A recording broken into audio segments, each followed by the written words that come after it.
we are in a swamp. Can you guess why? And it's not for getting diamonds mathematically.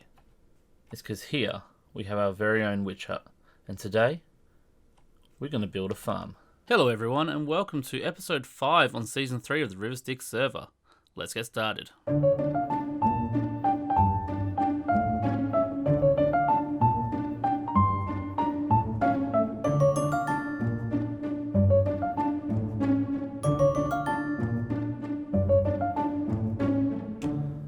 Alright, so I've basically laid out the 3 layers that we're going to be spawning these witches on. This is a LogicalGeekBoy design that I'm going to be using today. Now, he's an absolute genius when he builds his farms, and this is definitely one of my favourites, any kind of witch farm. Now I chose this design above all the others because it takes advantage of the looting effect. So the beauty of this particular farm is that rather than just being like an AFK farm that you can walk away from, it's going to be one that I can use my sword, swipe my sword constantly and get the looting effect. Now I'm going to make a slight modification to it so it can be left AFK overnight. I'm also going to make another slight modification, hopefully it works, and I'll explain that when we get towards the end. But let's get into the time lapse now. Let's tear this down and let's get this thing built.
Alright, so that's the witch farm down there below us.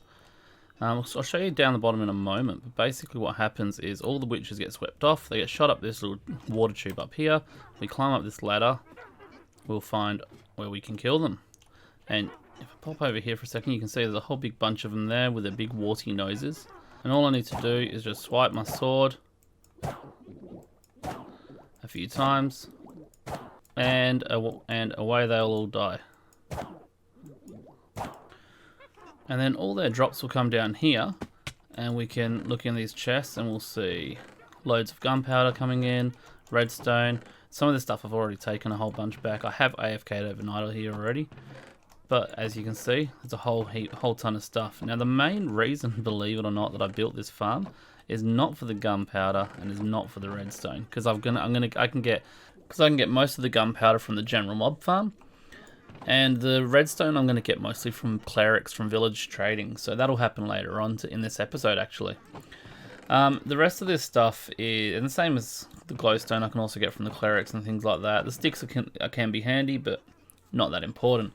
The main thing I actually wanted here is the water bottle. Is the glass bottles, and that comes down to lots of potions, and also I want to build a honey farm later on, and you need a whole heap of empty glass bottles for that.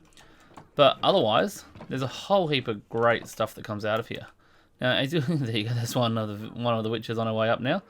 So I'll show you how it all works down this end. So the key is that you want it to be completely dark in here. Complete darkness. You can see the witches there. Now you probably won't see any witches spawning while I'm down here because I'm too close to the witch hut. So you have to be at least 32 blocks away, or ideally about 64 blocks away to be up. That's why we're up in the air.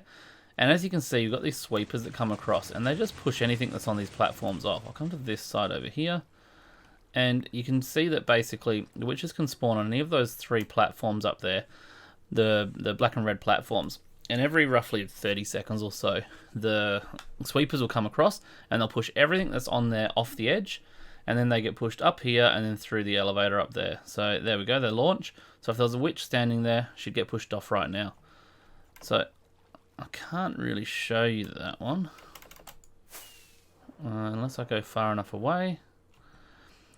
Now, I'm not getting incredible rates out of it at the moment because I do need to clear the whole area out around it as well, like all the land around it over there and over that way behind all those trees. I do need to try and clear as much of that area out as I can, and that will basically give me less other things that can spawn here, particularly at night. And then then that'll help my rates come up a bit, and then that way the only place they can spawn is inside the witch hut, and then I'll get a lot more witches spawning, and the farm will go absolute crazy at that point. So that's the whole witch farm right there. Quite simple to build, to be honest with you. Takes a little bit of time, but once it's built, it is well worth it because all the drops you get out of it are just incredible, and you just get so much out of a witch farm that I think everyone really should build one. But that's it for now. Alright, so let's head back to the base, and I've got a live stream planned very shortly, so I'm going to head back to the base and get ready for that, and I'll see you shortly. As you can see, I'm standing here in some nice shiny diamond armor. However, let's upgrade it to some netherite gear today. So I'm going to meet up with some of the other folks here from the Riverstick server, and we're going to do a bit of a live stream to go and do some ancient debris mining. If you want to catch one of these live streams, make sure to follow me at twitch.tv/AusCrafterSim, and that way you won't miss it whenever I'm online. So let's meet up with some of the others and see if we can get some nice netherite gear for ourselves by the end of this episode. I'll see you after the live stream.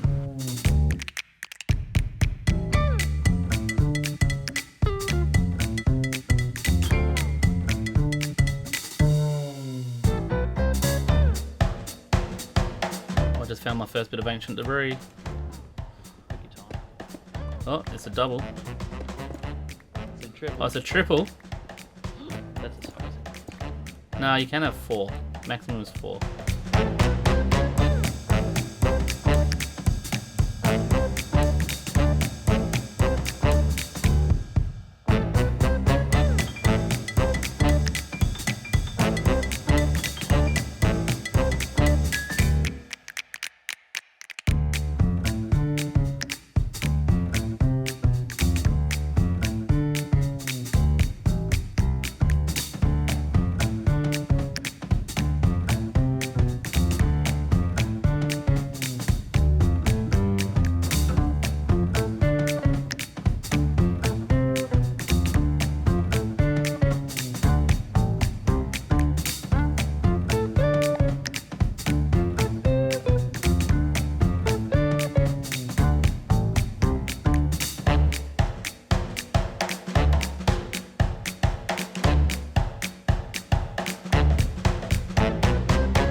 Alright, so that was a very successful mining session.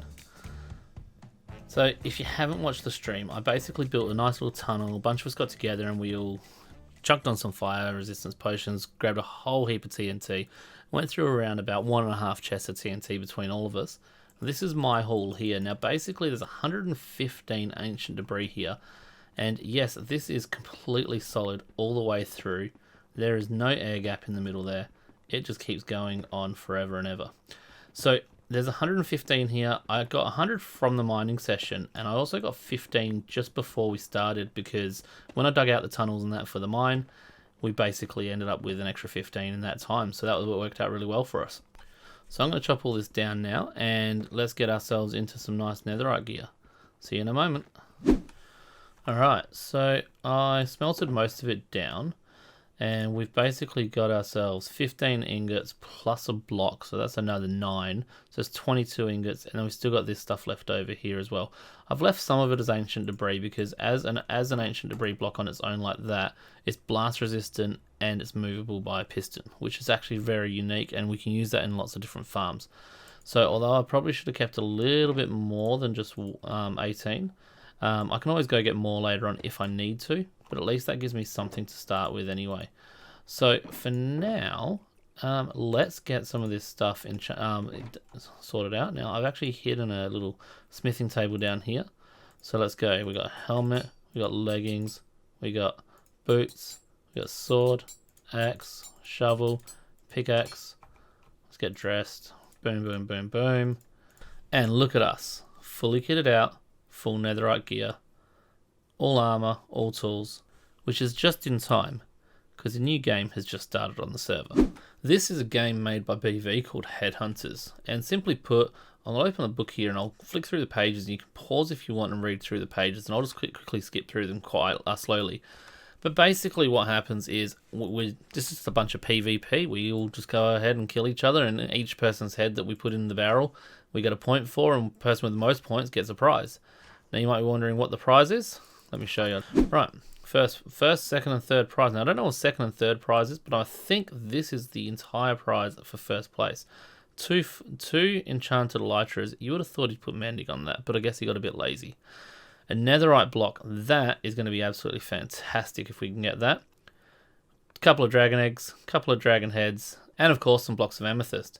Now the amethyst doesn't really faze me too much, but there's a couple of elytras and the netherite block, that's what we're here for. So to sign up, all I need to do is put my head on one of these. Let's choose that one right there. And basically anyone else who is on here are the ones that we can PvP at the moment. So there's only a few people. This game has only just started within about, not even 12 hours ago. So it's all brand new at the moment. I do need to rename my head, but at the moment, unfortunately, I've got no levels because BV killed me during the live stream. So let's go get a level. Alright, so I got my level through love, not war. There'll be plenty of killing during the game. So let's just go down here now and rename my head.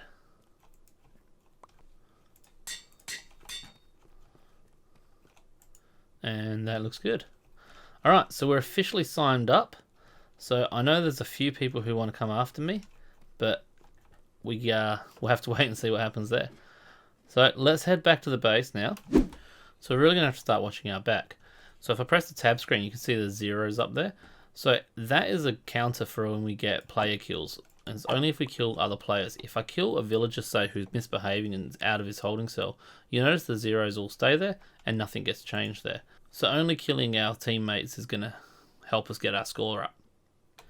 And unfortunately, villager heads don't count. Otherwise, I'd be definitely in the lead. But we're not going to talk about that. For now, what we are going to do, though, so we're going to start moving the villagers into the trading hall now, because there's no point having a trading hall without villagers in it. And then once we get them all moved in, we'll get a zombie in, and we can start getting some discounts. Now, as you can see, we've already started a little bit of trading with them, and we'll obviously do a lot more of that. I've started bringing in a little bit of the pumpkins and watermelons and things like that from outside. So we're going to be using that primarily for the trading, but I just need to lock them all in first. So let's get started on that. Alright, we are mostly done. I did plan on time-lapsing most of that, or at least showing some footage of me bringing in the villagers and struggling with them. But as you can see, there's villagers in every spot in this place.